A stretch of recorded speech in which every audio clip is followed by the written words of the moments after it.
Okay guys, good morning. Ayan. ang breakfast ko ano guys, nilagang kamote. Katatapos ko lang guys nako. Galing ako sa palengke kanina, aga-aga. 4:30 nagpunta kami ni Daddy sa palengke. Ngayon lang ako natapos ang kaayos ng mga paninda guys. Kaya ngayon lang ako kakain ng nilaga. Eto guys na kamote kahapon pa to nilaga ni Arnold. Ito natira 3 piraso. At siyempre, kape, malamig na yung kape ko nga, oh. Black coffee, eh. Inabot na ako ng tanghalian, guys.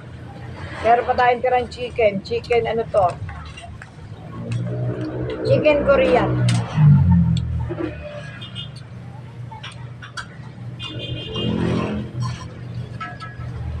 Bagay, yung ulam namin, tira-tira. Ito yung tira namin, ulam.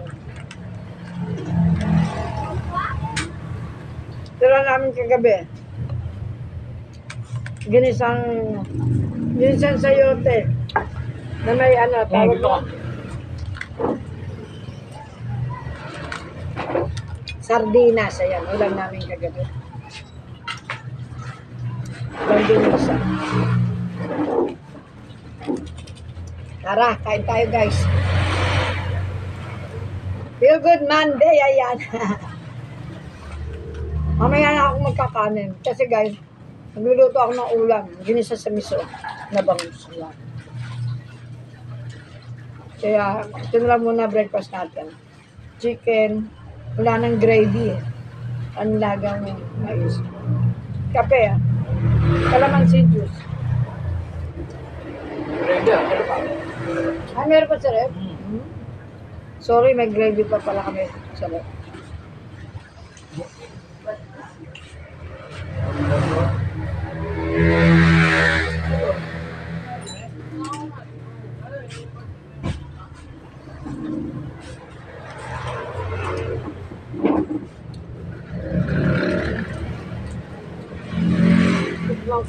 Hindi mo nila nilagay ito sa tubig eh. Yung langganisa guys. Masarap yung nabibili kong langganisa eh. Munado? Susunod, nagtitinda ako nito guys. Mga lahat ng frozen. Inuuna ko lang yung mga jersey lahat guys eh. May darating pa ako mga jersey t-shirt guys. Naayos ko yung mga panaglalagyan. Guys eh, darating na rin tayo sa RTW. Ayan. Nalimutan ko pang bumili ng mani. Ang aga-aga ko sa palengke ng Pasig eh.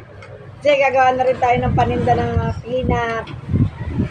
Nagagawa ko palang sabon guys. Hindi ko pa na-reflex sa inyo. Kasi isa pala yung nagagawa ko, antibac. Ayan. Reflex ko rin sa inyo yun guys. Okay guys, thank you for watching. Tagay na muna tayo.